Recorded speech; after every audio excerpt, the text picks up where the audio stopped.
has a memorandum of understanding with the Welsh Government which will result in an investment of up to £900 million in the Welsh nuclear supply chain. Great British Energy Nuclear acquired the Wilver site last year. Wilver previously hosted a nuclear power plant and is the best potential site in the UK for new nuclear deployment. Before we come to Prime Minister's questions, can I welcome in the gallery the President and the delegation of the French National Assembly, and also the knighthood to Sir Billy Boston. Anne Davies, Prime Minister's questions. Question 1. Mr. Speaker, can I first wish you a happy birthday for yesterday and say that we're all delighted that Sir Billy Boston, a great British sporting icon, has received his richly deserved knighthood. Long overdue, if I may say, for him, but also for rugby league. Mr. Speaker, it's Carers Week, and I know the whole House will join me in celebrating the selfless dedication of our unpaid and young carers. This weekend also marks the 8th anniversary of the Grenfell Tower fire. We will honour the 72 men, women and children who lost their lives by delivering meaningful and lasting change, a country with safe and secure homes for everyone, and where justice is done for the Grenfell community. Mr. Speaker, acting alongside our allies, we've sanctioned individuals responsible for inciting appalling settler violence and expansion. We've done that to uphold human rights and defend the prospect of a two-state solution. We will continue to support all efforts to secure a ceasefire, the release of all hostages despicably held by Hamas, and the humanitarian aid that needs to surge in. Mr. Speaker, this morning I had meetings with ministerial colleagues and others. In addition to my duties in this House, I shall have further such meetings later today. Davies. Diolch, Mr Llefarydd. My constituent, Mr Michael O'Leary, was brutally murdered 5 years ago and his body was desecrated. Working alongside the honourable members for York Outer and Montgomeryshire and Glyndŵr, I've made a number of requests to discuss his and other victims' cases with ministers and to explore introducing legislation making the desecration of a body a criminal offence.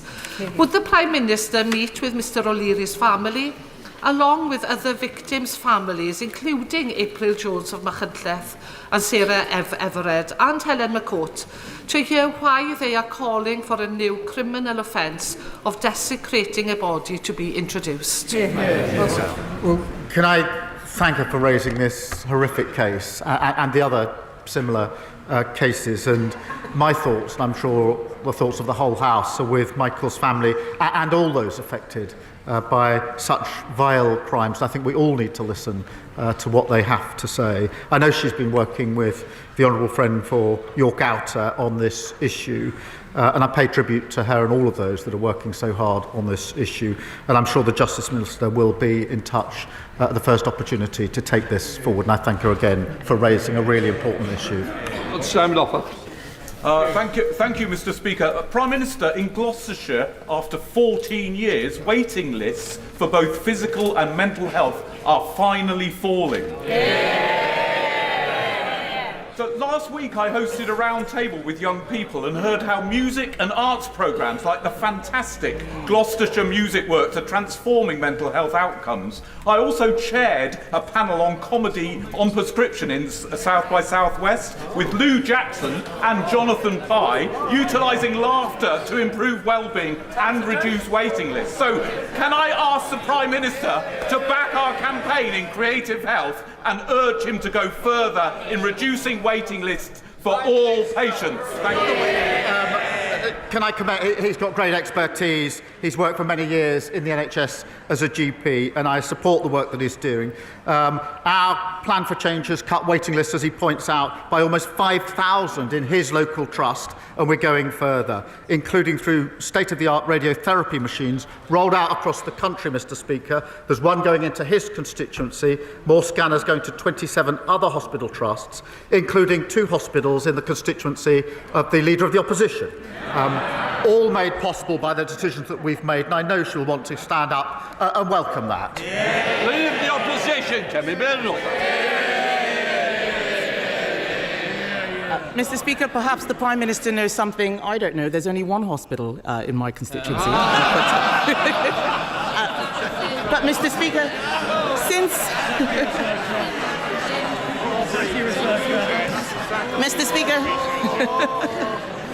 since Labour took office, Mr. Speaker, inflation has nearly doubled, growth has halved, and unemployment has surged. Is this what the Prime Minister meant when he tweeted that the economy is improving? Minister. Mr. Speaker, since the general election, 500,000 more people are in work. And I know she doesn't mention that. She's fixated on talking Britain down. We're investing in the future. Mr. Speaker, even in the last 2 weeks, the Strategic Defence Review, 30,000 new jobs building submarines. Yesterday, the Sizewell announcement, 10,000 new jobs. Tens of thousands of construction jobs building the social and affordable housing that was announced this morning. That's the difference that Labour makes in government.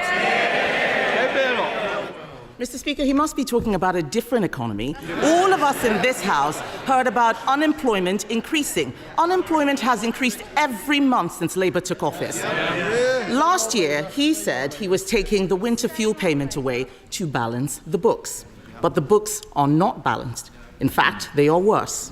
This year, the deficit is forecast to be £10 billion higher since the budget. Not since last year's election, since the budget. In what way are the books now balanced? Mr. Speaker, she's obviously missed the interest rate cuts, the growth figures for earlier this year, the huge, the Strategic Defence Review, local transport, £15 billion going in, free school meals, Sizewell, social housing. Mr. Speaker, but she stands there to lecture us, and I say Liz Truss is obviously back in vogue, advising reform officially now, haunting the Tories, and I remind her that the Shadow Home Secretary, I think he was then Chief Secretary to the Treasury, he gave the Liz Truss budget, Mr. Speaker, 9.5 out of 10. The Leader of the Opposition said what was wrong with Liz Truss's budget was not necessarily the package, that was all right, it was the way it was sold. They've learned absolutely nothing. Kemi Badenoch. Mr. Speaker, he loves talking about Liz Truss because he loves talking about Liz Truss. Why? Why? Because he wants to hide from his own economic record. He's a coward. He's a coward. Every time he stands up there and talks about Liz Truss, it's because he is scared about talking about his record and what is happening to the economy out there. Let's bring it back to the U-turn, which he's running away from. A U-turn on a policy that his MPs went out defending time and time again. Let's go through what's happening here. 1 minute, they said it was right to take the winter fuel payment away, that there might be a run on the pound. The next minute, they said it was right to give it back. This is laughable.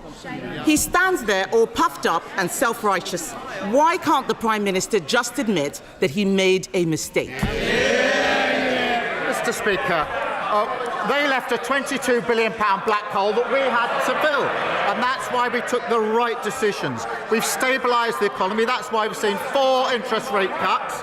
The triple lock is committed to on this side. They say it's unsustainable on that side. That's £470 for most pensioners and good Q1 growth. 3 weeks ago, I said that I wanted more pensioners to be eligible for winter fuel. I'm really pleased. We set out the threshold and the certainty that is needed.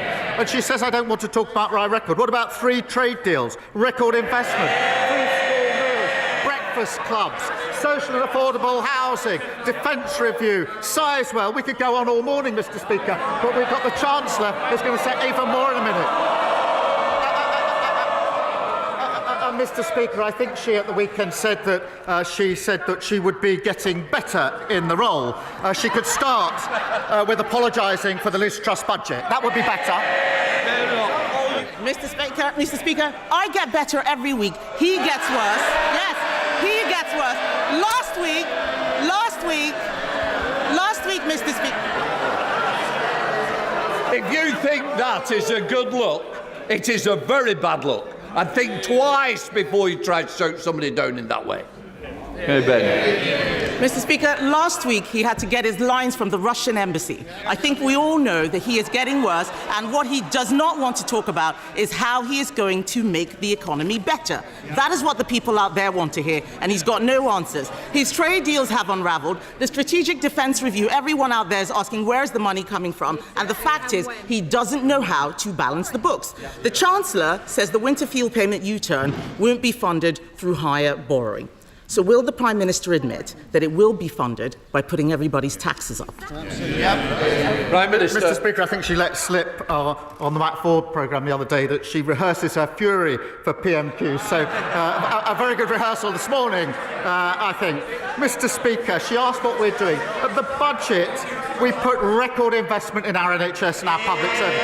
Record investment. And she comes every week to carp on about national insurance, but she doesn't stand there with the courage of her convictions and say she'll actually reverse it. And the reason she won't, because she won't stand up and say she's against the investment in the NHS. She won't stand up and say she's against the investment in our public services. And we'll all listen very carefully in just 20 minutes when the Chancellor lays out more record investment as to whether they welcome it or whether they say they wouldn't support it. Kemi Badenoch. Mr. Speaker, every week I come here to tell him the truth. The truth that the economy is in a spiral because Labour, that's all of them, Labour put up taxes that cut growth, and we all heard the Prime Minister, he didn't rule out tax rises, so they are going to have to put up taxes even more. This is a spiral. And if that wasn't bad enough, Mr. Speaker, if that wasn't bad enough, this morning we heard that because of his terrible Chagos deal, Mauritius is scrapping income tax. Why on earth should the British taxpayer pay for £30 billion for tax cuts in Mauritius? Mr. Speaker, Diego Garcia is a vital intelligence and strategic capability. And it's absolutely clear that legal uncertainty would compromise it in very short order. That is why they started the negotiations in relation to it. And no responsible Prime Minister would let that happen. We've secured the base for the long time. That has been welcomed by our allies, by the US, by NATO, by Australia, New Zealand, India. It's been opposed by our adversaries, Russia, China and Iran. And in the second column, we add reform, following Putin, and the Tories following reform. Mr. Speaker, the Prime Minister knows this has nothing to do with national security, but his bad negotiating. I've had the security briefings. It was a bad deal before, and it's still a bad deal. And then in half an hour, the Chancellor is going to stand up and tell us that everything is fine. But the truth is, she has made bad choices. Bad choices that mean higher inflation, bad choices that have led to lower growth, bad choices that have meant that jobs have been lost every single month since Labour came into office. That's hundreds of thousands of families who've lost their income in Stoke, in Grangemouth, in Luton. Those are their constituencies, businesses across the country. The Chancellor has lost all her headroom. She's fallen out with the Cabinet. She's making unfunded spending commitments which she promised not to do. Isn't the truth that we have got the wrong Chancellor and the wrong priorities?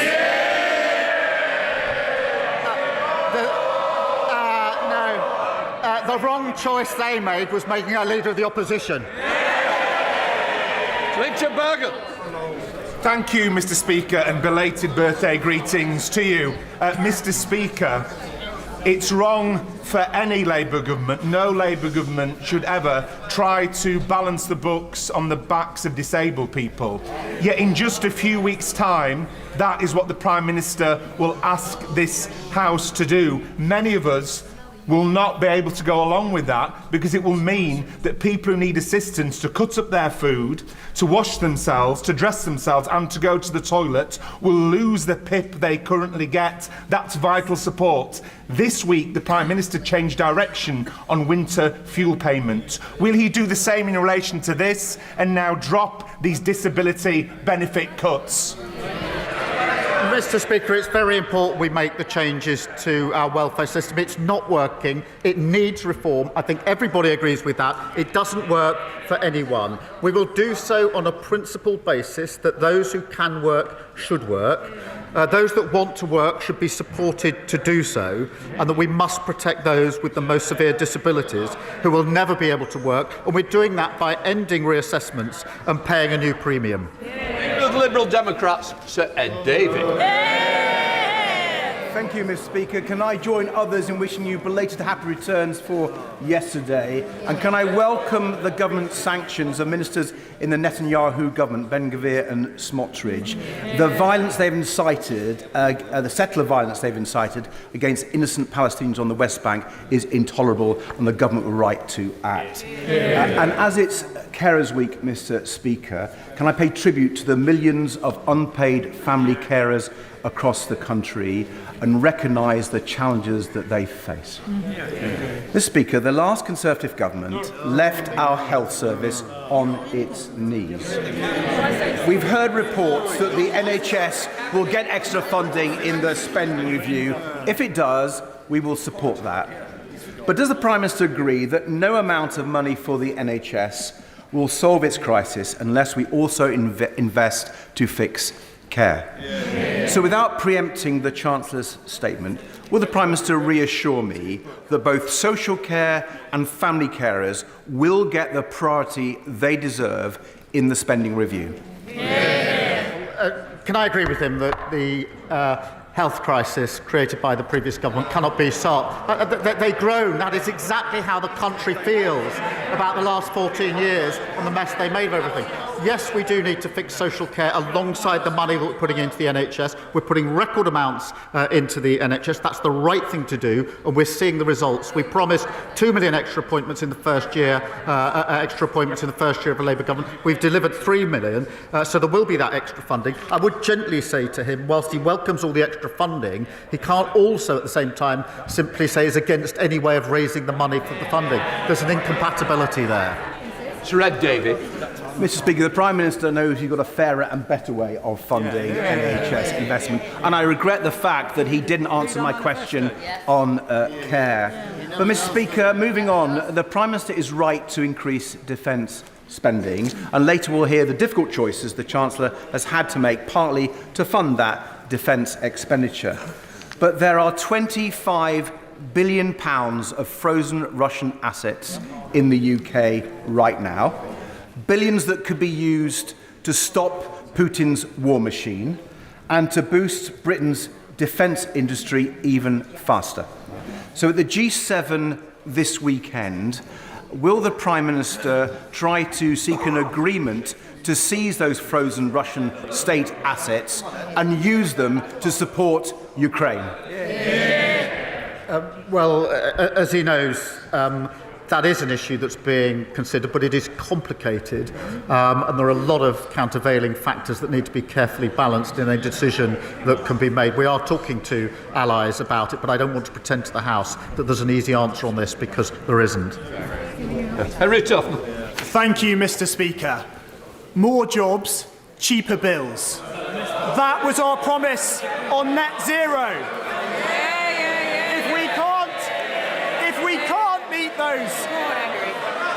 If we can't meet those goals, then we must consider our approach. In Pembrokeshire, we have a proud industrial history rooted in oil and gas, and an incredibly exciting opportunity in floating offshore wind in the Celtic Sea. So can the Prime Minister assure me that he is committed to a just transition that protects and creates jobs? I thank him for raising this. I believe this government must seize the opportunities of net zero for working people, creating good skilled jobs, taking them off the roller coaster of volatile fossil fuel markets. Under past governments, Mr. Speaker, hard-working communities had their pride and their jobs ripped away, and we will never do that in relation to a transition. We've already seen £40 billion of investment in energy and renewables, and the CBI shows that 38,000 jobs in Wales are linked to clean energy. I want to see more of that. Both of them are against it. Saoirse Eastwood. Thank you, Mr. Speaker. Mr. Speaker, with your indulgence, I just want to pay tribute to the Police Service of Northern Ireland briefly for tackling public order in Northern Ireland over the last 2 nights with over 30 police officers injured. I'm sure the whole House would want to join with me in that, and also condemning the racist violence.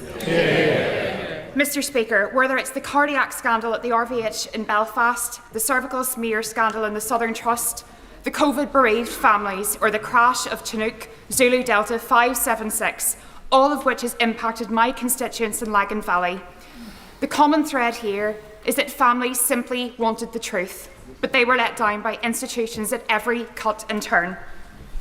Will this government urgently introduce a duty of candour bill and ensure that it reflects what the Hillsborough Law Now campaigners and families have fought so very hard for? Can I start with the important point she makes about Ballymena? And I utterly condemn the violence that we've seen overnight in Ballymena and in other parts of Northern Ireland, including against PSNI officers. It is absolutely vital that the PSNI are given the time they need to investigate the incidents concerned, rather than face mindless attacks as they seek to bring peace and order to keep people safe. And the Northern Ireland Secretary is in touch with the PSNI and the Executive, and I'm being kept updated in relation to that.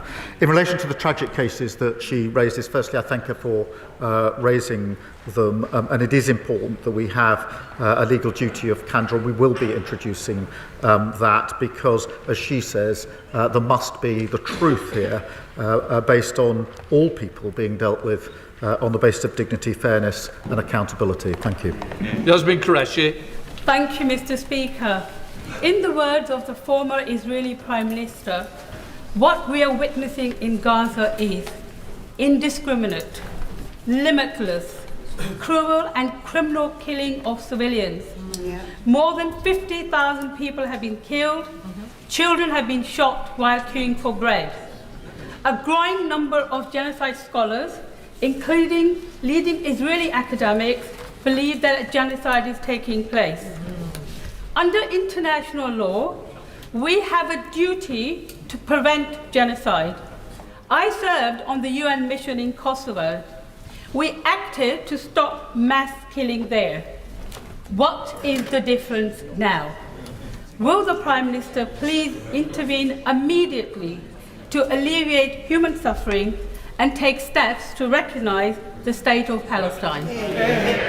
Mr. Speaker, she'll have seen the statement we made yesterday and the actions that we're taking with allies. The humanitarian situation is dreadful and distressing, and scenes that we've witnessed outside aid distribution centres are frankly heartbreaking. More aid is needed at volume and speed into Gaza, and Israel's plan for aid delivery is inadequate and insufficient. What is needed is for the UN and other agencies to deliver that aid according to well-established mechanisms, and Israel must allow this. Mr. Speaker, we are working with allies to do all that we can to make this happen, as well, of course, to get the hostages out who've been held for a very long time and a desperately needed return to a ceasefire. Alex Easton. Thank you, Mr. Speaker. Prime Minister, there are significant concerns regarding the potential job losses at Spirit Aerosystems stemming from the deal with Airbus. Would the Prime Minister agree with me and intervene to bring all the main players, including the unions, the Business Secretary and the Secretary of State for Northern Ireland, around the table to ensure these jobs are protected, especially considering the scale of the issues akin to the challenges faced by British Steel? And also, there is an issue for Northern Ireland businesses with the outworkings of the Northern Ireland Protocol and the Winter Framework. Can the Prime Minister give me reassurances that he's working to resolve all those issues? Well, I'm grateful to him for raising this important case of Spirit Aerosystems in Northern Ireland. I know how important it is for the workforce. I've visited them myself on more than one occasion. Airbus's decision to expand UK operations is good news for the sector and testament to world-class manufacturing expertise, and I want to see those high-skilled jobs protected. The Northern Ireland Secretary has met Airbus, the trade unions and assembly representatives to discuss the best outcome. The Minister of Industry is continuing engagement with stakeholders, and we will do everything we can in relation to this situation. I'm grateful to him for raising it. Thank you, Mr. Speaker. Will the Prime Minister join me in condemning decisions taken by the Transport Minister of the previous government, who turned their back on promises to deliver a new train station at Bean Park, which derailed growth in my constituency of Dagenham and Rainham? And will he also agree that the Grampian condition on the Bean Park development must be honoured and that infrastructure must accompany all developments of scale as we get on with the job of delivering millions of new homes? Well, I know she's been fighting hard for this project for years, and she's right, the previous government failed to deliver. You could say that about anything they touch, Mr. Speaker. But the Rail Minister is working with the Mayor and Housing Minister to get an appropriate solution to unlock housing in the area. Mr. Speaker, we'll also bring C2C back into public ownership, improving reliability and performance, and ensuring every penny is focused on better service. I imagine when I said disaster is referring to the last government. Thank you, Mr. Speaker. I've spoken with parents with children with special educational needs and disabilities, but aren't getting the support they need in school. However, if as a result their child is out of school, they're left facing prosecution, fines, or even prison time. Punishing parents for the failings of a broken system is outrageous. So will the Prime Minister end this by backing Lord's Amendment 349A to the Children's Wellbeing and School Bill, and will he meet with me to discuss this further? Can I thank her for raising this? The epidemic of absence in our schools is something that really does worry me and concern me. Thanks to the efforts of schools and parents across the country, we've seen over 3 million more days in school this year compared to last, which is really important. But we do know that pupils with special educational needs face more complex barriers in relation to school attendance. Look, we will, of course, look at all amendments in the usual way, but in this instance, I do think we struck the right balance. Chris Webb. Thank you, Mr. Speaker. May I start by congratulating Sir Billy Boston. Billy ended his career playing at Blackpool, and I know this has been a long campaign by the Culture Secretary, the Speaker, the Honourable Member for Makerfield, and many in this House, so congratulations to Sir Billy. 12,000 people, it's been exposed by shelter, are waiting for council housing in Blackpool. This is a damning indictment on the legacy of previous 14 years of the government. Hundreds of families in my constituency are waiting for housing, stuck in bed and breakfast, or like my constituent Casey, who's sofa surfing with her 2 children in tow. So will the Prime Minister, alongside the Deputy Prime Minister, commit to a new generation of social housing and council housing in my constituency and help me build a better Blackpool? Well, can I join him on his comments about Billy Boston, and I think the whole House will, Mr. Speaker. We are turning the tide on the housing crisis with the biggest investment in social and affordable housing in a generation, Mr. Speaker. The Chancellor investing £39 billion over the next 10 years, almost double what we saw under the last government. And no wonder the National Housing Federation welcomed this as transformative, saying it offers real hope to the thousands who need safe, secure and affordable homes. It is National Diabetes Week, and as someone living with type 1, as we both are, Mr. Speaker, we are more than aware of the serious complications of diabetic ketoacidosis, KDA, which, if not caught early enough, could prove fatal. Now, 1/4 of children are diagnosed with type 1 diabetes when in KDA, and that could be avoided with early diagnosis. So will the Prime Minister commit to rolling out a national, universal screening programme, as seen in Italy, for type 1? Can I thank her for championing this really important issue? My late mother had diabetes, and so I know firsthand just what a struggle it can be and how important it is. Type 1 diabetes is not preventable, as she knows, but the sooner we can reach people, the sooner we can care for them. And we have a screening programme in the UK available to families across the country, and over 20,000 children have already taken part. It is really important that we continue to deliver that, but can I thank her for continuing to champion this and to raise her voice on this very important issue. Durham Paffy. Thank you, Mr. Speaker. It is crystal clear how social media and smartphones are harming our young people, with cyberbullying, addiction and exploitation absolutely rife. Governments elsewhere are taking bold action. I understand ministers are considering a 2-hour limit, but that's per app rather than per day. I know the Prime Minister takes this seriously, so can he update the House on what he wants to see happen and what action this government will take to protect our children? It is important that we take action to protect our children, and from July, Mr. Speaker, tough new rules will mean platforms must protect children in the UK from seeing harmful and violent content. We do need to look at other measures needed to create safer online experiences for young people, and we won't hesitate to take further steps. Thank you, Mr. Speaker, concerning these statistics show that delays for cancer treatment in North Norfolk are greater than the national average. Much of this relates to the struggles that we face specifically as an older rural constituency. I was elected on a promise to get our NHS back and fighting fit after the criminal damage inflicted on it by the Conservatives. Yeah. Would the Prime Minister recognise that rural health services face acute and specific challenges? And can he give his word to the people of North Norfolk that the reforms and spending we need will come forward to address this? Yeah. Can I thank him for raising this really important issue for his constituents? I think it does impact rural areas in particular. We've set out record funding for the NHS. We have our cancer plan, and I can give him that reassurance. This is the final question, John Erie. Thank you, Mr. Speaker. The Prime Minister and members across this House would have witnessed this spectacular victory for Davy Russell in Scottish. Hall and Stonehouse by-election. My constituents are sick of SNP failure and they voted for change for their NHS, their schools and for Scotland. So can I ask the Prime Minister, has he seen the calls from within the SNP for John Swinney to resign? And does he agree with me that a leader who has only ever lost elections to the Labour Party should stay put?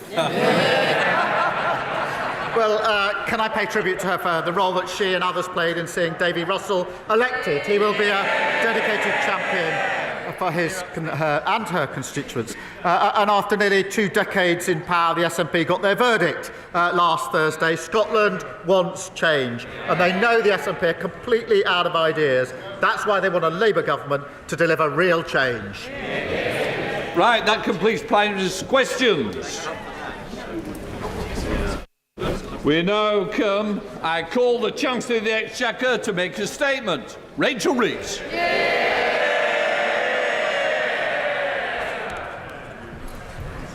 Thank you, Mr. Speaker. My driving purpose since I became Chancellor is to make working people in all parts of our country better off, to rebuild our schools and our hospitals, to invest in our economy so that everyone has the opportunity to succeed after 14 years of mismanagement and decline by the party opposite, culminating in a £22 billion black hole in the public finances. That was their legacy, and the first job I faced as Chancellor was to set it right. So at the budget last October, and again in the spring, I made the choices necessary to fix the foundations of our economy. And we wasted no time in removing the barriers to growth. The biggest overhaul of our planning system in a generation, launching Britain's first national wealth fund and reforming our pension system to unlock billions of pounds of investment into our economy. We are starting to see the results. The stability that we have provided has helped support 4 cuts in interest rates, saving hundreds of pounds a year for families with a mortgage. Real wages have grown by more in the first 10 months of this Labour government than they did in the first 10 years of Conservative governments. And the latest figures show that we are the fastest economy growing in the G7. Countries around the world lining up to do business with Britain again, with new trade deals with India, the United States and with the European Union too. We are renewing Britain. But I know that too many people in too many parts of our country are yet to feel it. This government's task, my task as Chancellor, and the purpose of this spending review is to change that, to ensure that renewal is felt in people's everyday lives, in their jobs and on their high streets. The priorities of this spending review are the priorities of working people, to invest in Britain's security, in Britain's health, and to grow Britain's economy so that working people are better off. Mr. Speaker, today I am allocating the envelope I set out in the spring. I am enormously grateful to my excellent team of officials at the Treasury and to my right honourable friend, the Chief Secretary to the Treasury, for his tireless work throughout this process. Crunching the numbers, looking at the assets, and the liabilities. And on that note, can I thank all my Cabinet colleagues for their contribution to this process. They are all assets to this Labour government. In this spending review, total departmental budgets will grow by 2.3% a year in real terms. Compare that to the Conservative choice of austerity. In contrast to our increase of 2.3%, they cut spending by 2.9% per year in 2010. So let's be clear. Austerity was a destructive choice for the fabric of our society. And it was a destructive choice for our economy too, choking off investment and demand, creating a lost decade for growth, wages and living standards. That is their legacy. My choices are different. My choices are Labour choices. The choices in this spending review that are only possible because of my commitment to economic stability and to the decisions that this government has made. The Conservatives' fiscal rules guaranteed neither stability nor investment, and that is why I changed them. My fiscal rules are non-negotiable, and they are the foundation of stability and of investment. My first rule is for stability, that day-to-day government spending should be paid for through tax receipts. That is the sound economic choice, and it is also the fair choice, because it is not right to expect our children and future generations to pay for the services that we rely on today. This first rule allows me, as I set out in the budget last year, to allocate £190 billion more to the day-to-day running of our public services over the course of this spending review, compared to the plans of the previous government. My second fiscal rule enables me to invest in Britain's economic renewal, while getting public debt down on a downward path. The rule has allowed me to increase public investment by over £100 billion in the autumn and a further £13 billion in the spring. Investment to rebuild our transport networks, to rebuild our defence capability and to rebuild our energy security. In short, to grow our economy. Mr. Speaker, I've made my choices. Tough decisions, yes, for stability. Changing Britain's fiscal rules, yes, for investment. And today, delivering that investment for the renewal of Britain. Now it is a time for the parties opposite to make their choices. The spending plans that I am setting out today are only possible because of the decisions that I took in the autumn to raise taxes and the changes to our fiscal rules. Every one of those changes was opposed by the parties opposite. So today, they can make an honest choice, and they can oppose these spending plans, as they opposed every penny I raised to fund them. Or they can make the same choice as Liz Truss: spend more, borrow more, with no regard for the consequences. And in their clamour to cut taxes for the richest, the Conservatives crashed our economy. They sent mortgage rates spiralling and they put our pensions in peril. I will never take those risks. And reform, well, they're itching to do the same thing all over again. Now, the member for Clacton may be playing the friend of the workers now, but some of us are old enough to remember when he described the disastrous Liz Truss budget as, and I quote, the best Conservative budget since the 1980s. Mr. Speaker, after the damage is done, he still nods along. They have learnt nothing.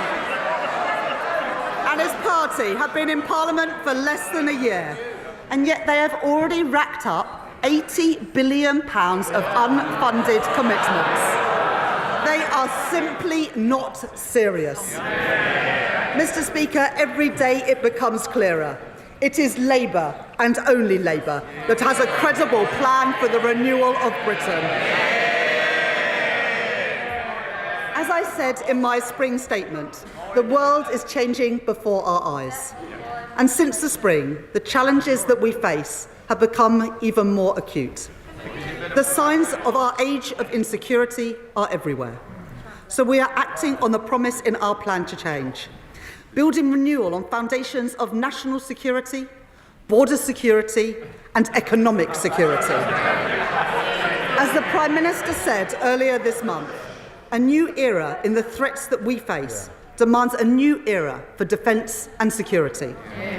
That's why we took the decision to prioritise our defence spending by reducing overseas development aid, so that defence spending will now rise to 2.6% of GDP by April 2027, including the contribution of our intelligence agencies. That uplift provides funding for my Right Honourable friend, the Defence Secretary, with £11 billion increased in defence spending and a £600 million uplift for our security and intelligence agencies. That investment will deliver not only security, but also renewal. In Aldermaston and Lincoln, in Portsmouth and Filton, on the Clyde and in Rosyth, investment in Scotland, jobs in Scotland, defence for the United Kingdom, opposed by the Scottish National Party, delivered by this Labour government. And as we invest in our armed forces, our military technology and our supply chains, that also brings huge opportunities. £4.5 billion of investment in munitions, made in factories from Glasgow to Glasgow, Stevenage to Radway Green, and over £6 billion to upgrade our nuclear submarine production, supporting thousands of jobs across Barrow, Derby and Sheffield. We will make Britain a defence industrial superpower, with the jobs, the skills and the pride that come with it. A more unstable world presents new challenges at our borders too, where conflict has opened the way for organised criminal gangs. The British people rightly expect us to have control of who comes into our country. The party opposite said that they would take back control. Well, Mr. Speaker, they lost control. With one failed policy after another. No control, no security. In contrast, in the budget last year, I announced £150 million to establish the new Border Security Command. And today, to support the integrity of our borders, I can announce that that funding will increase with up to £280 million more per year by the end of the spending review for our new Border Security Command. Alongside that, we are tackling the asylum backlog. The party opposite left behind a broken system.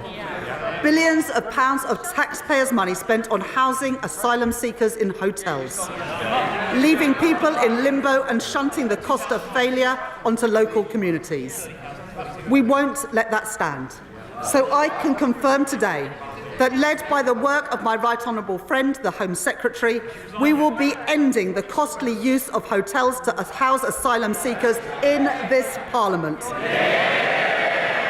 Funding that I have provided today, including from the Transformation Fund, will cut the asylum backlog, hear more appeal cases and return people who have no right to be here, saving the taxpayer £1 billion a year.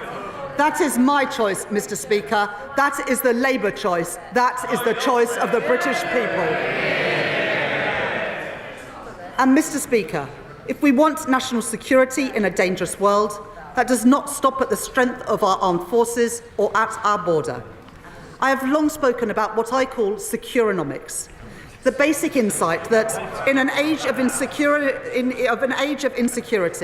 government must step up to provide security for working people and resilience for our national economy. Put simply, where things are made and who makes them matters. Take energy. The Tories neglected our nuclear and renewable sectors and closed our gas storage facilities, leaving us exposed to hikes in energy prices when Russia invaded Ukraine. And it was working people who paid the price for their mistakes.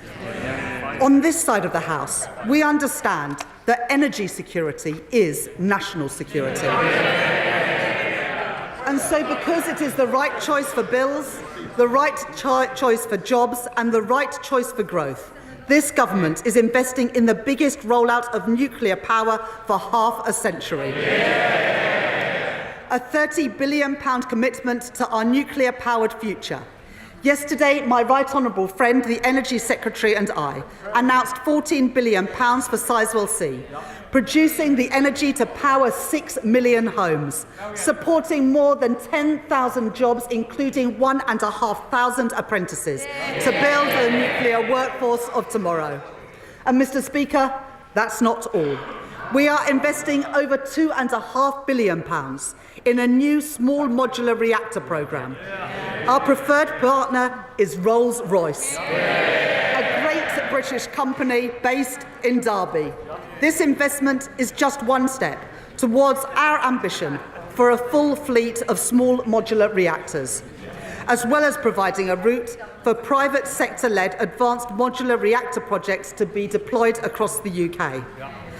Alongside these, we are making nuclear-approved land available in Sellafield to attract private investment and create thousands more jobs. And I'd like to thank my honourable friend from Whitehaven and Workington for his work in this area. And to strengthen Britain's position at the forefront of a global race for new nuclear technologies, a cause championed by the Mayor of the East Midlands, Claire Ward, and my honourable friend, the member for Bassett Law, and to support pioneering work taking place in West Burton in Nottinghamshire, we are investing £2.5 billion in nuclear fusion. And to back British industries, pioneering work in carbon capture and storage will take place. Last year, we announced funding for 2 sites, on Merseyside and in Teesside, where we are building the world's first commercial-scale CCUS plant. Today, I can announce support for the Acorn project in Aberdeenshire, supporting Scotland's transition from oil and gas to low-carbon technology, a challenge and an opportunity well understood by the leader of Scottish Labour, Anas Sarwar, and by my right honourable friend, the Scottish Secretary. And we are also backing the Viking project in Humberside, a cause long supported by my honourable friend, the member for Great Grimsby and Cleethorpes. And because I am determined to make sure that the energy technologies of the future are built here and owned here, and that those jobs come to Britain, with spending review decisions means that we can invest in the wholly publicly owned Great British Energy. Great British Energy, headquartered in Scotland. These are investments to make sure the towns and cities which powered the last industrial revolution will play their part in our next industrial revolution. To reduce our reliance on overseas oil and gas and protect working families from price shocks. A new generation of energy industries for a renewed Britain. That is my choice. That is Labour's choice. That is the choice of the British people. Economic security relies on our ability to buy, make and sell more here in Britain. In April, this government faced a choice: to let British Steel in Scunthorpe go under or to intervene. We heard representations from workers. Mr. Speaker, that choice was the choice not of the metal trader, but this Labour government. We heard representations from workers' trade unions and from my honourable friend, the member for Scunthorpe.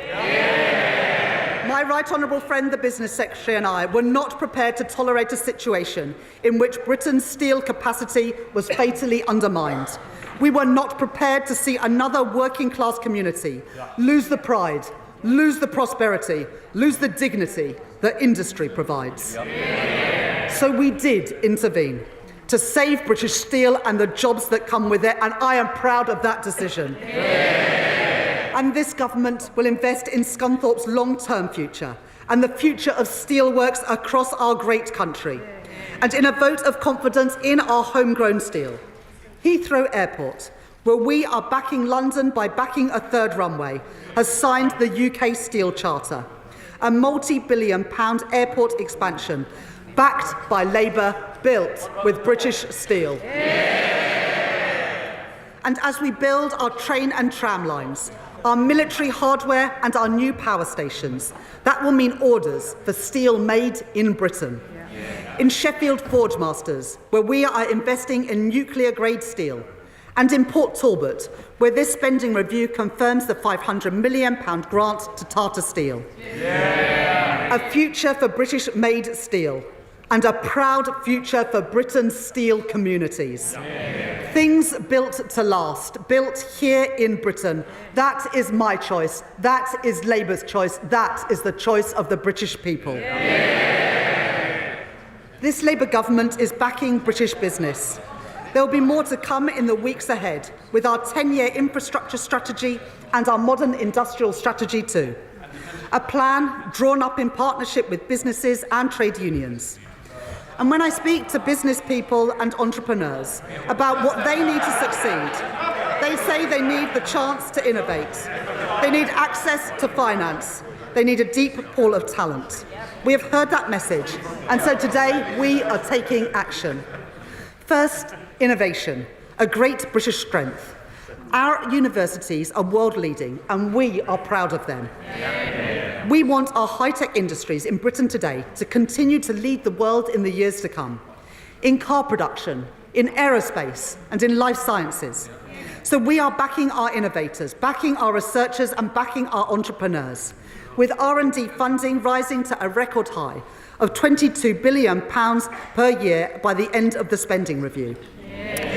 And because homegrown AI has the potential to solve diverse and daunting challenges, as well as the opportunity for good jobs and investment here in Britain, I am announcing £2 billion to back this government's AI action plan, overseen by my right honourable friend, the Secretary of State for Science and Technology.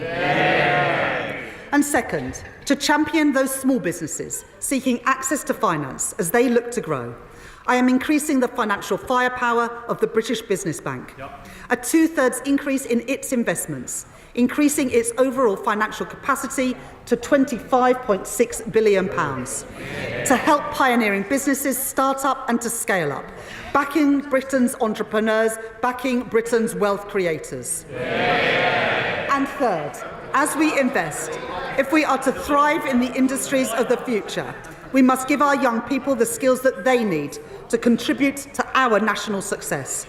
As scientists, engineers and designers, as builders, welders and electricians. I know the ambition, the drive and the potential of our young people. And it cannot be right that too often those ambitions and that potential are stifled. When young people who want training find courses are oversubscribed and are turned away at the door, forcing growing businesses eager to recruit to look elsewhere. Potential wasted and enterprise frustrated. So today I am providing record investment for training and upskilling. £1.2 billion a year by the end of the spending review to support over 1 million young people into training and apprenticeships so that their potential, their drive and their ambition is frustrated no longer. And on the subject of skills, Mr. Speaker, we should all recognise the Leader of the Opposition's own commitment to lifelong learning. At the weekend, she promised to learn and to get better on the job. Well, I am sure that members on the benches opposite will be supporting her in that endeavour. Good luck with that.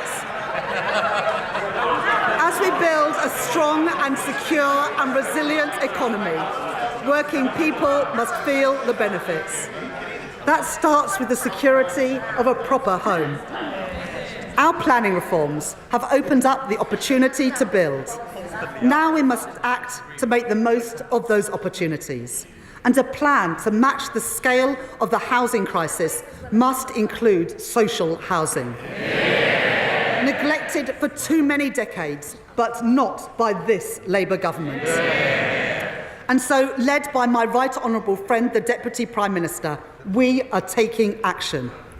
I am proud to announce the biggest cash injection into social and affordable housing in 50 years. A new affordable homes programme in which I am investing £39 billion over the next decade. Direct government funding to support house building, especially for social rent. And I am pleased to report that towns and cities, including Blackpool, Preston, Sheffield and Swindon, have already had plans to bring forward bids to build those homes in their communities. And I have gone further. Mr. Speaker, last autumn, I enabled greater use of financial transactions to support investment in our infrastructure, alongside strict guardrails that ensure that money is spent wisely through our public financial institutions. And so, in line with that commitment, I am providing an additional £10 billion for financial investments, including to be delivered through Homes England, to crowd in private investment and unlock hundreds of thousands more homes. Homes built by a Labour government, homes built for working people. But, Mr. Speaker, it is no good investing in new skills, new jobs and new homes if they are not properly connected. That is why last week, with the support of my right honourable friend, the Transport Secretary, I announced £15 billion of investment to connect our cities and our towns, the biggest ever investment of its kind. Investments in buses in Rochdale, train stations in Merseyside and Middlesbrough, mass transit in West Yorkshire, and metro extensions in Birmingham, in Tyne and Wear, and in Stockport. And alongside that, we are backing Doncaster Airport. Today, I am announcing a 4-year settlement for Transport for London to provide certainty and stability for our largest local transport network to plan for the future. And for other regions in the UK, I am today providing for a fourfold increase in local transport grants by the end of this Parliament to make the improvements put off for far too long, to improve the journeys that people make every day.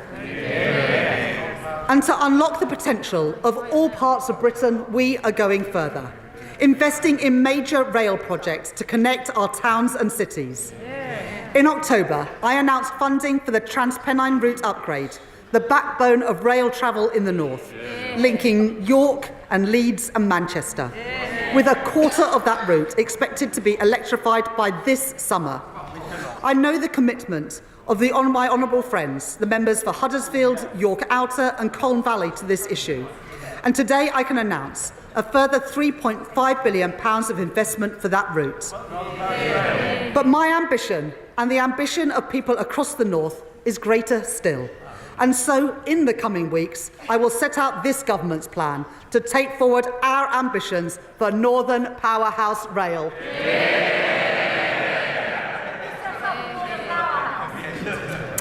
I have also heard the representations of my honourable friends, the members for Milton Keynes North, Milton Keynes Central and Buckingham and Bletchley.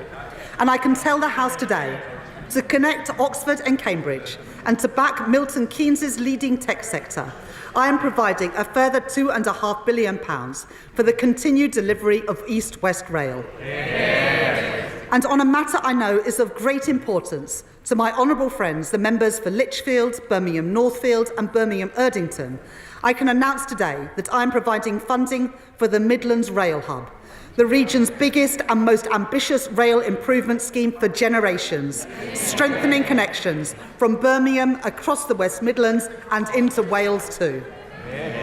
Mr. Speaker, for 14 years, the Conservatives failed the people of Wales. Those days are over. Following representations from my right honourable friend, the Welsh Secretary, the First Minister for Wales and Welsh Labour MPs, I am pleased to announce today £445 million for railways in Wales over 10 years, including new funding for Padeswood Sidings and Cardiff West Junction. That, Mr. Speaker, is the difference made by two Labour governments working together to undo a generation of underfunding and neglect. This government takes seriously its commitment to investment, jobs and growth in every part of the UK. And I have heard the concerns of my honourable friends, the members for Mid Cheshire and Rossendale and Darwen, and the Mayor of Liverpool City Region, Steve Rotherham, that past governments have underinvested in towns and cities outside of London and the South East. And they are right. So I am today publishing the conclusion of the review of the Treasury's Green Book, the government's manual for assessing value for money. Our new Green Book will support place-based business cases and make sure no region has Treasury guidance wielded against them. I said we would do things differently. I said we wanted growth in all parts of Britain, and Mr. Speaker, I meant it. Backing our nations and regions means backing our devolved governments. And this spending review provides the largest settlement in real terms since devolution was introduced, with £52 billion for Scotland, £20 billion for Northern Ireland by the end of the spending review, and £23 billion for Wales. And having heard representations from many Welsh Labour colleagues, and because I know the obligation we owe to our industrial communities, I'm providing a multi-year settlement of £118 million to keep coal tips safe in Wales. Mr. Speaker, I know the pride that people feel in their communities. I see it everywhere I go. But I also know that for too many people, there is a sense that something has been lost, as high streets have declined, as community spaces have closed, as jobs and opportunities have gone elsewhere. The renewal of Britain must be felt everywhere. Today, I'm pleased to announce additional funding to support up to 350 communities, especially those in the most deprived areas. Funding to improve parks, youth facilities, swimming pools and libraries.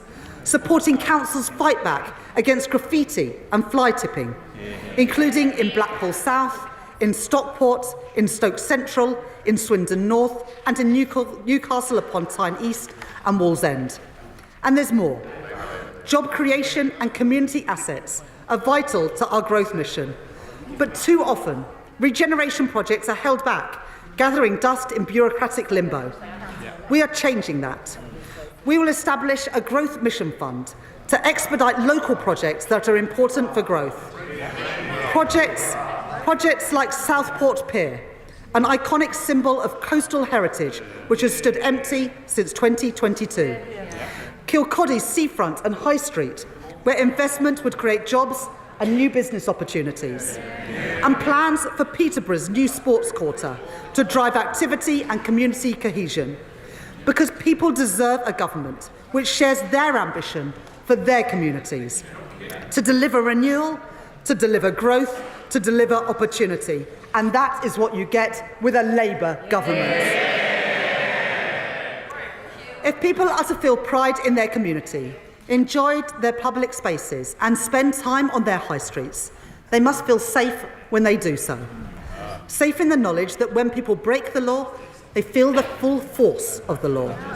But the party opposite left our prisons overflowing and on the brink of collapse. And they left it to us to deal with the consequences. We are taking the necessary action. So with my right honourable friend, the Justice Secretary, we have announced that we are investing £7 billion to fund 14,000 new prison places and putting up to £700 million per year into reform of the probation system too. Today, I will do more. I am increasing police spending power by an average 2.3% per year in real terms over the spending review period. To protect our people, our homes and our streets. That is more than £2 billion, supporting us to meet our plan for change commitment of putting 13,000 additional police officers, PCSOs and special constables into neighbour policing roles across England and Wales. And as well as every place, I am determined that every family feels the benefits of Britain's renewal. Falling interest rates, supported by our commitment to economic stability, are already saving many families hundreds of pounds a month on their mortgage.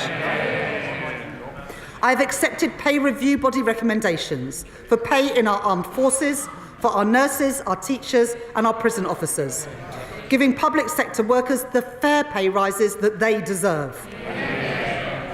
And in autumn, I increased the national living wage, a pay rise for around 3 million hard-working people. And this government is doing more. We're banning exploitative zero-hour contracts. We're strengthening statutory sick pay and ending the injustice of unscrupulous fire and rehire practices. Those are my choices. Those are Labour choices. Mr. Speaker, I know that for many people, the cost of living remains a constant challenge, which is why we are capping the cost of school uniforms. And I can tell the House today that I am extending the £3 bus fare cap until at least March 2027. Earlier this week, we announced that over 3/4 of pensioners will receive the winter fuel payment this year. And there is more. To get bills down, not just this winter, but in winters to come, we have expanded the Warm Homes Plan to support thousands more of the UK's poorest households, including providing £7 million to homes in Bradford, £11 million to homes in Rugby, and £30 million to homes in Blackpool. And today I can announce that I will deliver in full our manifesto commitment to upgrade millions of homes, saving families and pensioners across the country up to £600 each and every year off their bills. I am determined to do everything in my power to put more money in people's pockets, to give people security and control in their lives, to make working people better off, and to show them that this government, this Labour government, is on their side. Mr. Speaker, taxpayers work hard for their money, and they expect their government to spend their money with care. So for the first time in 18 years, this government has run a zero-based review, a line-by-line assessment of what government spends, something that the Tories didn't bother to do in 14 years. And as a result of that work, and of our wider drive for efficiencies, led by my right honourable friend, the Chancellor of the Duchy of Lancaster, in this spending review I have found savings.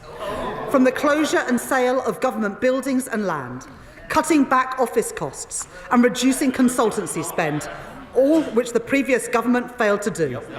Reforms that will make public services more efficient, more productive and more focused on the user. I have been relentless in driving out inefficiencies. I will be relentless in cutting out waste, with every single penny reinvested back into our public services. Mr. Speaker, I joined the Labour Party almost 30 years ago because I knew that the Conservative Party, when I grew up, didn't care much about schools like mine or the kids I grew up with. I joined because I believe that every young person should have the equal chance to succeed, no matter where they come from, no matter what their parents do. I believe that just as strongly today as I did then. That is why at the budget last autumn, I ended the tax loophole which exempted private schools from VAT and business rates. And I put that money where it belongs, into helping the 93% of children in our state schools. Mr. Speaker, they oppose money for their local state schools, and I will always prioritise them. That was my choice. That is the Labour choice. And because of the decisions that we made in this spending review, and working with my right honourable friend, the Education Secretary, last week this government announced that free school meals will be extended to over 500,000 more children. That policy alone will lift 100,000 children out of poverty. Children in schools from Tower Hamlets to Sunderland and from Swansea to Bridgend. Last year at Labour Party conference, I was proud to announce the first steps in our plan to deliver breakfast clubs for every child, with an initial rollout to the first 750 schools.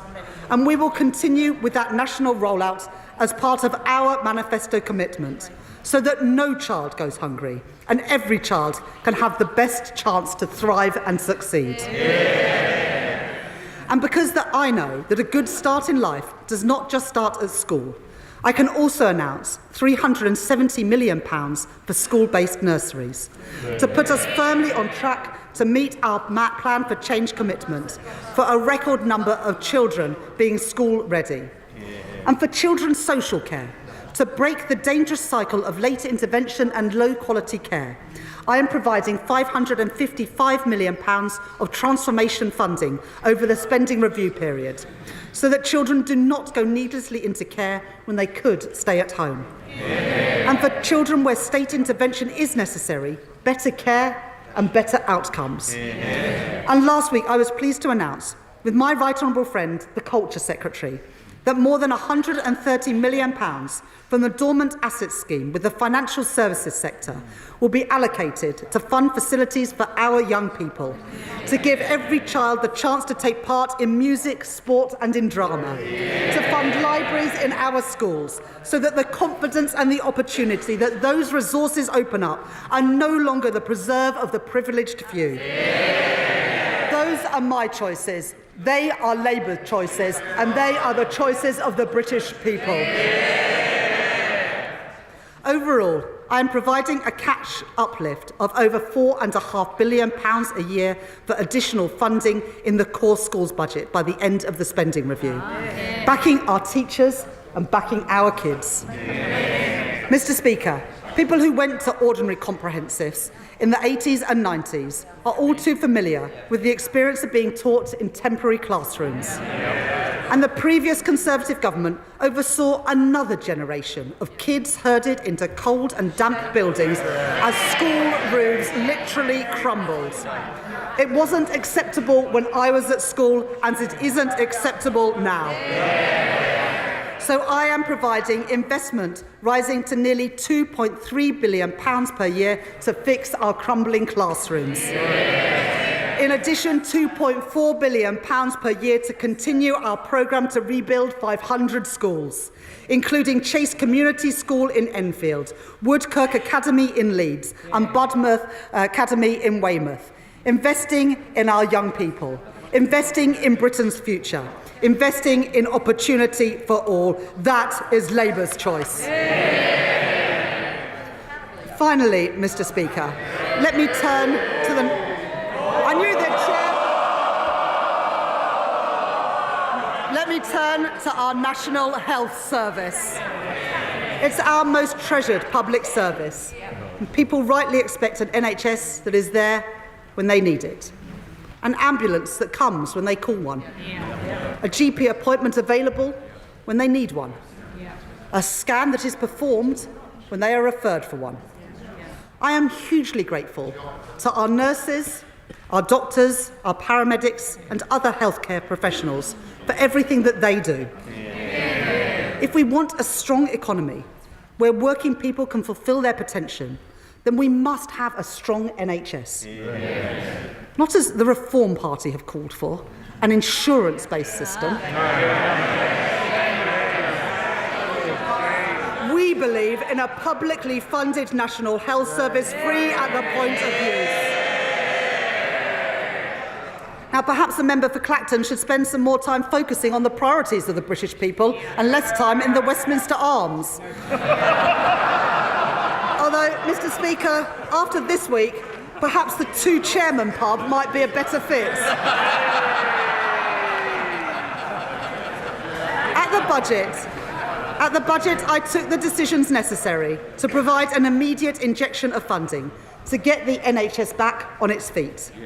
And I commend my right honourable friend, the Health Secretary, for all the progress that he has already made.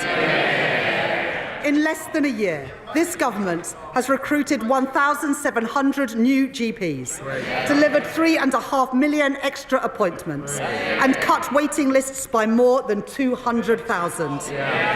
Fixing our NHS also means delivering fundamental reform across social care, which means that we are backing the first ever fair pay agreement for that sector. And I am increasing the NHS technology budget by almost 50%. And we are investing £10 billion to bring our analogue health system into the digital age, including through the NHS app. so patients can manage their prescriptions, get their test results and book appointments all in one place. We are shifting care back to the community, providing more funding to support the training of thousands more GPs to deliver millions more appointments. We are investing more in prevention to meet our manifesto commitment of providing mental health support teams in all schools in England by the end of this Parliament. These investments will enable the delivery of our upcoming 10-year plan for health and put the NHS firmly back on the path to renewal. And to support that plan, to back the doctors and nurses that we rely on, and to make sure that the NHS is there whenever we need it, I am proud to announce today that this Labour government is making a record cash investment in our National Health Service, increasing real terms day-to-day spending by 3% per year for every single year of this spending review. An extra £29 billion per year for the day-to-day running of our health service. Mr. Speaker, that is what the British people voted for, and that is what we will deliver. More appointments, more doctors, more scanners, the National Health Service, created by a Labour government, protected by a Labour government, and renewed by this Labour government. Mr. Speaker, this is a spending review to deliver the priorities of the British people. Security, a strong Britain in a changing world. Economic growth, powered by investment and opportunity in every part of Britain. And our nation's health, with an NHS fit for the future. I have made my choices. In place of chaos, I choose stability. In place of decline, I choose investments. In place of pessimism, division and defeatism, I choose national renewal. These are my choices, Mr. Speaker. These are Labour choices. These are the choices of the British people, and I commend this statement to the House. Shadow Chancellor Belstride.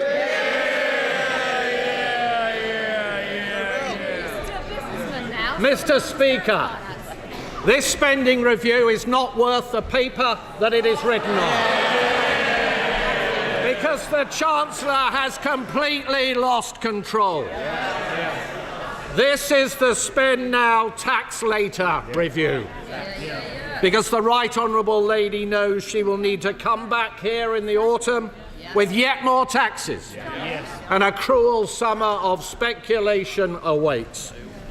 How can we possibly take this Chancellor seriously after the chaos of the last 12 months?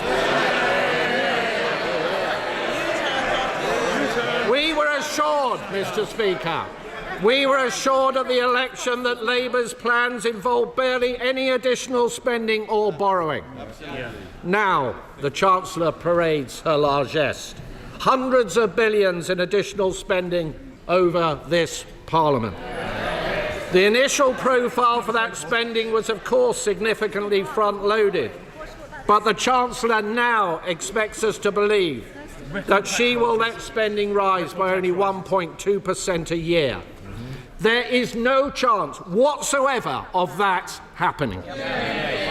For the lesson of the last year has been that when the going gets tough, the Right Honourable Lady blinks. She presented herself as the Iron Chancellor, but what we have seen is the tin-foil Chancellor. Flimsy and ready to fold in the face of the slightest pressure. She said she would not fiddle her fiscal rules, then she did. She said she wouldn't make any unfunded commitments, but with the humiliation of the winter fuel U-turn, she just has. She looked business leaders in the eye and said no more taxes. But we all know what happened next, and we all know what is coming in the autumn.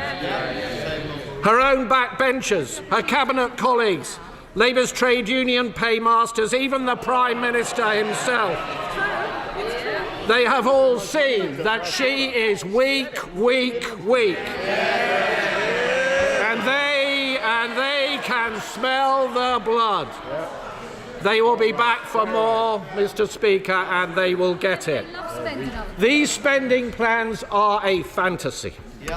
And it's not the truth, Mr. Speaker, that the Chancellor has to maintain this fiction because she has left herself no room for manoeuvre. She is constantly teetering on the edge of blowing her fiscal rules, which she already changed to allow even more borrowing. And the only way she can claim to be meeting her rules is by pretending that she can control spending over the coming years. But, Mr. Speaker, let's look at the record so far. Borrowing in the last financial year came out $11 billion above even the OBR's March forecast, and 70% higher than the plans that she inherited from this side of the House. Tax up, borrowing up. But for someone so keen on borrowing, Mr. Speaker, the Chancellor seems strangely reticent to even use the word. Indeed, ministers bizarrely tell us that it is Labour's fiscal rules themselves that have, quote, generated investment. The reality is a little more straightforward. They have loosened the fiscal rules so they can borrow more. Borrow and borrow and borrow, allowing the national debt to continue to rise higher every single year, while ministers pretend that it is not. An eye-watering £200 billion of additional borrowing in this Parliament compared to the plans set out in the last Conservative budget, with $80 billion more to be spent on debt interest alone. It's not sustainable. In fact, if she had retained our fiscal rules, as she said, they may laugh, Mr. Speaker. If she had retained our fiscal rules, as she said she would before the election, the OBR have confirmed that she would be breaking them right now. Mr. Speaker, our country is now vulnerable to even the smallest changes in the bond markets. Should we face a sudden external shock, we have no fiscal firepower left with which to respond, all thanks to the Right Honourable Lady's choices. So can I ask the Chancellor, will she be open about what she has done? Will she admit that she has made a conscious choice to borrow more and to accept higher debts? Does she accept this means interest rates and mortgages will be higher than they would otherwise have been, as the OBR themselves have said? And given she continues to claim that she has brought stability to the public finances, can I ask her what on earth her definition of stability is? And, Mr. Speaker, the Chancellor must be delighted that she does not have to face a new OBR forecast today. Because if she did, she would have to set out how she will fund her humiliating U-turn on winter fuel payments, having already blown the savings on buying off her trade union paymasters last year. She said this week there was, and I quote, she said, still work to do to ensure that the sums add up. Hardly reassuring from the person in charge of the nation's finances, Mr. Speaker.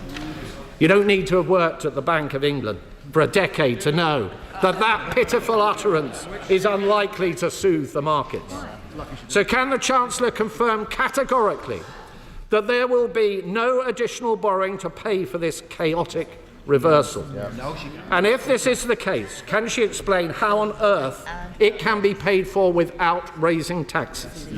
And can the Right Honourable Lady explain why last summer, apparently to avoid a run on the pound, Mr. Speaker, this measure was so urgent that pensioners had to be left in the cold over the last winter? What exactly has changed? Because it certainly hasn't been made possible by an improvement in the economy or the public finances, which the IFS said this week are both in a worse state now than when Labour came into office. And if we had an OBR forecast, we might also get some answers on how the government intends to find £3.5 billion to abolish the two-child benefit cap, which we are led to believe is imminent. Another addition to the ballooning welfare bill. Another expensive surrender to the Labour left. And we would certainly get the OBR's assessment of the economic outlook following the tariffs. Changes the Right Honourable Lady knew full well were coming. Meanwhile, her deluge of taxes and regulations has left business confidence at record lows, costing people their livelihoods. Only yesterday, Mr. Speaker, we saw the latest evidence of that. Figures for last month show the number of people on payrolls fell by more than 100,000 after already falling by 55,000 in April. Unemployment is up by more than 10% since Labour came to office. The Right Honourable Lady made trumpet extra spending today, but is not the simple truth that she has trashed the economy and left no contingency in the face of a highly volatile global outlook. It's not the reality, Mr. Speaker, that the Chancellor knows she will have to come back in the autumn with more tax rises to fund these plans? Or can she assure us right now that this is not the case? Yes or no? We know that the Deputy Prime Minister has helpfully provided her with an entire brochure of tax rises that she will no doubt be perusing over the summer. The Corbynist catalogue, Mr. Speaker. And can the Chancellor confirm, as promised, can she confirm as promised that the income tax thresholds will not be frozen at the budget, a move she herself said would hurt working people? And Mr. Speaker, what about the uncertainties in the departmental spending plan she has just set out today? Can she assure us that these plans will not be topped up, that no backroom deals have been cut with disgruntled cabinet ministers? Can she assure us that the capital allocations announced today will actually be spent on capital, not diverted in year, as she has in the past, to day-to-day budgets to play more games with her fiscal rules? The Chancellor has had to impose a settlement on the Home Secretary because this spending review won't deliver for our hard-working police officers across the country. Instead, the Home Office budget gets squandered on asylum costs because this government simply doesn't have a plan on illegal migration. And as the Defence Secretary admitted, and I quote, the government has lost control of our borders. Small boat crossings, Mr. Speaker, are up 42% on the same point last year.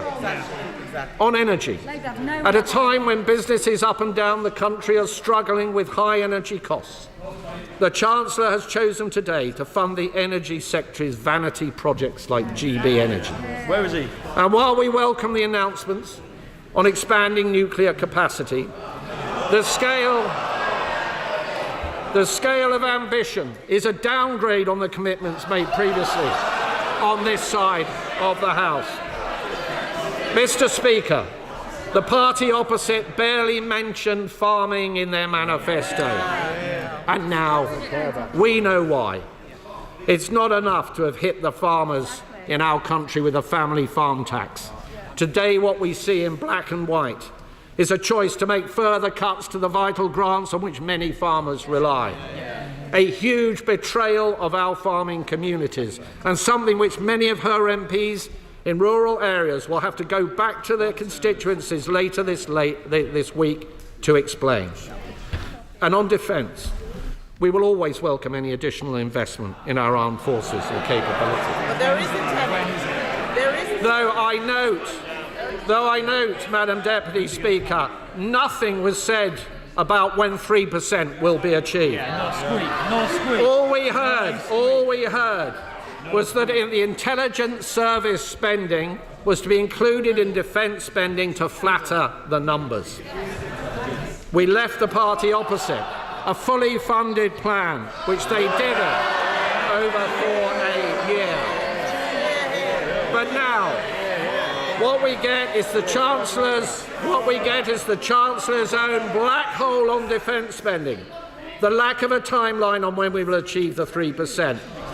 Instead, we get a £30 billion bill for the Chagos surrender, money which should go to our brave armed forces, rather than is being reported funding lower taxation in Mauritius.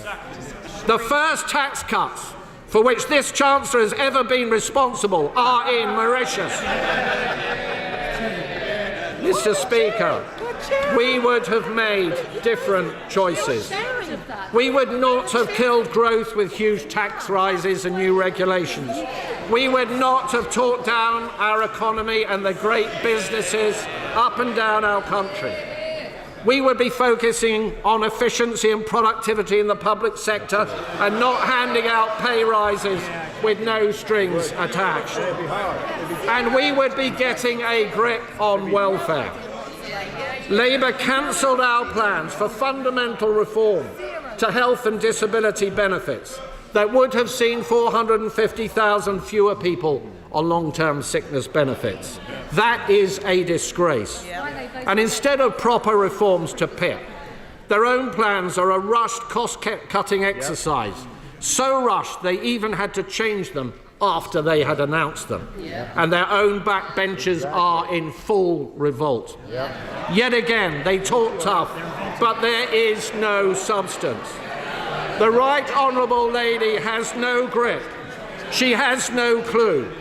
The markets and the public see a Chancellor completely out of her depth. Having blown her headroom and more from her budget in the autumn, she was forced into an emergency budget in March to scrabble around to try and repair the damage. Today she comes before us again with yet another fantastical tale that she knows will have completely fallen apart come the autumn. So we are not left with stronger foundations, as the Right Honourable Lady would have us believe, but rather another dose of that hallmark for which her actions have made her so renowned: uncertainty and failure. And so there she sits, Mr. Speaker, powerless to resist her disillusioned MPs and her panicking Prime Minister. Like a cork on the tide, the drumbeat for U-turns pounding in her ears. Yet her tone today suggests that all is well. The sunlit uplands await. What a hopeless conceit, a masterclass in delusion. Inflation is up, unemployment is up, growth is marked down, business and households are hurting, investors are fleeing in their droves. The bond market vigilantes circle. And here we have the Chancellor who refuses to listen. Not only tinfoil, but tin-eared too. And let me be clear, Mr. Speaker, it is working people and businesses who will pay the price come the autumn, with yet more taxes to pay for her weakness and her failures. Mr. Speaker, we cannot afford this spending review. And for many, the growing conclusion is that we cannot afford this Chancellor. Chancellor of the Exchequer. I will address the Shadow Chancellor's specific points in a moment, but I want to start by acknowledging the progress he has made. After all, Madam Deputy Speaker, it's been quite a week for him. Last Thursday, he gave a speech saying it will take time for his party to win back trust on the economy. And today he showed us how far he and his party have to go to be able to achieve that. Now, I want to give him some credit for last week's analysis. He said that the Conservative Party was seen to have failed. He's right. He said that the last Conservative government put at risk the very stability which Conservatives had always said must be carefully protected.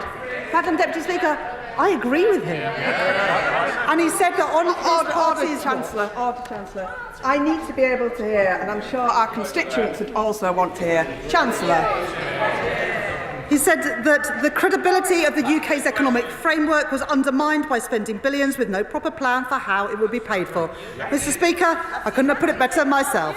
Now, the Shadow Chancellor could have gone a lot further. For example, Madam Deputy Speaker, he couldn't even bring himself to mention Liz Truss by name. Stride by name, baby steps by nature. But at least he's made a start.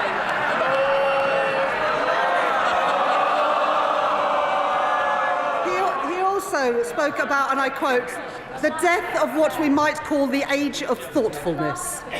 And speaking of the death of thoughtfulness, let me now turn to his response to the spending review.